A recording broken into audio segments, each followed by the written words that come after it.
They might as well rename the Fenway Bowl the Scott Satterfield Bowl. This game between Cincinnati and Louisville was already going to be exciting because it was a renewal of a Big East rivalry, the Keg of Nails game between two teams that have not met since 2013. But then, Scott Satterfield decided to leave Louisville for Cincinnati. And this Fenway Bowl just got a whole lot more interesting, a lot more exciting, and maybe a lot more competitive. And we're here today, guys, to break down everything you need to know for this game and, of course, share our official prediction. So welcome back to the Gridiron Expert, guys, ready to break down not the Keg of Nails game, not the Fenway Bowl, but the Scott Satterfield Bowl between Cincinnati and Louisville. As always, please continue to like, comment, subscribe, share our videos, and of course, check out everything down in the description below, including those expert picks over on our website, thegridironexpert.com. If you want the spread pick for this game and every single college football bowl game and every single NFL playoff game, go check out thegridironexpert.com. We're beating out over 80% of the national analysts, hitting over 60% of our bets, and we have our holiday special, $29.99, gets you every single postseason football game, every single postseason pick right here. Link down in the description below. Go check it out. Become a part of our GE Nation and start winning with us today. So let's get into this game, guys. I mean, I'm pumped for it. I was excited about it because I said, oh, wow, these two teams didn't like each other in the Big East. They haven't met since 2013. Louisville left to join the ACC. They haven't met since. And I was like, great, this will be a fun matchup. And then Scott Satterfield drops the bombshell that he's leaving Louisville, which some were happy about, some are not. Louisville now has Jeff Brom coming over from Purdue. Great hire. We'll touch on more on that later. But he announced he's leaving Louisville for Cincinnati, and it's like, whoa, this game is getting a whole lot more interesting.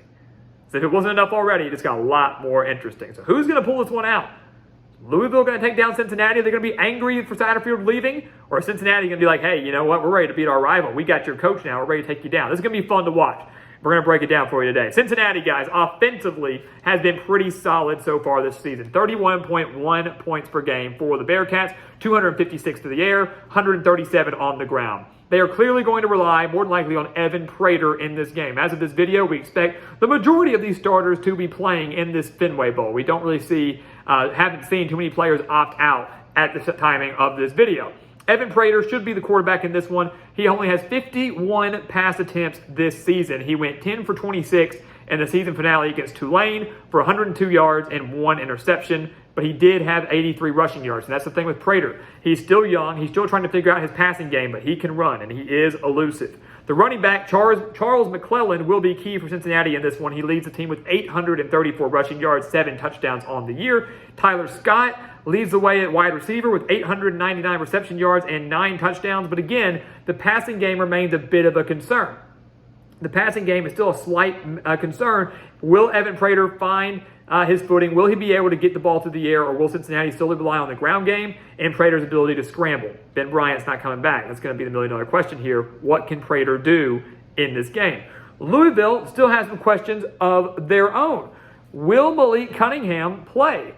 He was held out at the beginning of that Kentucky game, came back in, broke the all-time touchdown record for Louisville, passing Lamar Jackson. But he's been battling injuries throughout most of this year. He missed the NC State game, obviously, came back late against Kentucky, has not been himself, has been hurt for most of the year. They average 212 passing yards per game and 194 rushing yards per game, which is pretty dang good. Cunningham has over 1,500 passing yards, 8 touchdowns, 5 interceptions, over 500 rushing yards as well. He is, to me, the key in this game, a very big key in this game. If he plays and he's 100%, this is going to be very tough to stop for the Cincinnati defense. If he plays, he's not 100%, he's going to be more of a hindrance for Louisville than anything else. If he decides not to go, it's going to be Brock Doman who does get the start. He has some playing experience this year. I think he's played relatively well, all things considered. 866 yards, 3 touchdowns, 5 interceptions, so not a great mark there, but at least he does have legitimate game experience. They also have Jawar Jordan at running back, who has 700 yards and 2 touchdowns, just like Cincinnati. Since they have quarterback questions, the ground game for Louisville could be the key in this one. Take a look at the defense, guys. Cincinnati is giving up 20.3 points per game. Pretty solid per usual. That's to be expected from a Luke Fickell-led team. Of course, he will not be on the sideline this Saturday. He's up in Madison, Wisconsin now. But 20.3 points per game, giving up just 142 rushing yards per game, which is not a horrible mark, but still something to be cautious about, especially if Cunningham plays and Louisville has that dual threat capability. You look at the numbers. Cincinnati gave up 221 rushing yards to Tulane. 174 to ECU, 176 to Navy, 258 to UCF, 224 to USF. They've given up a lot of rushing yards so far this year that Louisville, I believe, could exploit that on Saturday. The question, too, here is motivation. Question 2 for Cincinnati is motivation. They have lost their coach in Luke Fickell. They're not playing in a New Year's Six bowl game just like they have each of the last 2 years. It's not a meaningless bowl game by any means, but do they have that motivation to take down Louisville to play spoiler for them? The Bearcats do have 34 sacks on the year. They have forced 16 turnovers. Getting pressure on the quarterback is going to be key, especially if that quarterback is Brock Doman. That will be the key for the Bearcats. Louisville, on the other hand, for years and years and years, the defense was kind of an issue for them. Now it's kind of surprisingly one of the best in the ACC. They're giving up just 20.2 points per game, practically the same as Cincinnati. But the Cardinals are second in the country with 42 sacks on the year. They have forced 28 turnovers, and they are 10th in the country in red zone defense. So they're kind of a bend but don't break type of defense.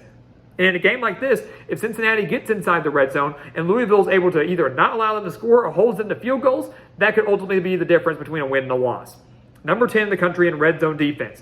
Louisville's only allowed 30 points or more 4 times this season. They're giving up just 206 passing yards per game. Again, the key is containing Evan Prater. Assuming he is the quarterback, containing him, not allowing him to escape the pocket, not allowing him to run the ball. Force Cincinnati to only use their running backs and force Evan Prater to throw the ball. If he has to throw, Louisville wins the game, especially if Louisville can win that turnover battle. Again, they have forced 28 so far this season, although 8 of those did come in one game against Wake Forest.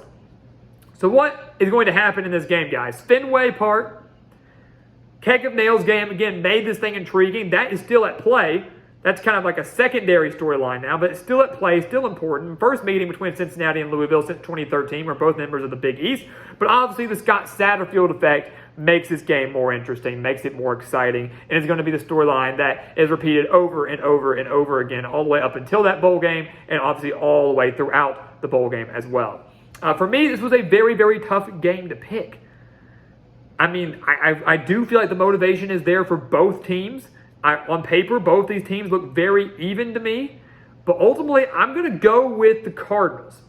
I'm going to take Louisville in this game. I think they're a little angry that their coach left. I think the excitement of Jeff Brom is there, and the future is very bright for this Louisville football program. It really is. It's a fantastic hire, but I think they're a little angry that he did it, and not that he left, but that he left for the team that they're playing. They left for a rival. I think that's going to get at the Cardinals in this one. I believe that Louisville clearly has the better running game. They possibly will have the better quarterback if Malik Cunningham is ready to go, plays, and is close to 100%, and a defense that has been relatively surprising and, again, will bend but won't break and probably will hold Cincinnati to either no points on their drives or at the worst, field goals. So I'm going to give the edge to Louisville here in a very, very close game. The Cardinals clinch an 8-win season.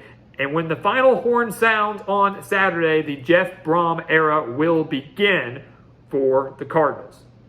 So guys, as always, thank you so much for watching us here at the Gridiron Expert on YouTube. Make sure to continue to like, comment, subscribe, share our videos, and of course, check out everything down in the description below, including those expert picks over on thegridironexpert.com. Again, our holiday special, $29.99, every postseason football pick, all the bowl games for college, all the playoff games for the NFL, all combined into one package. You do not want to miss out on that, guys. It's our gift to you. Go take advantage of it and start winning with us today. And once again, guys, as always, thank you so much for watching, and we'll see you next time right here on the Gridiron Expert.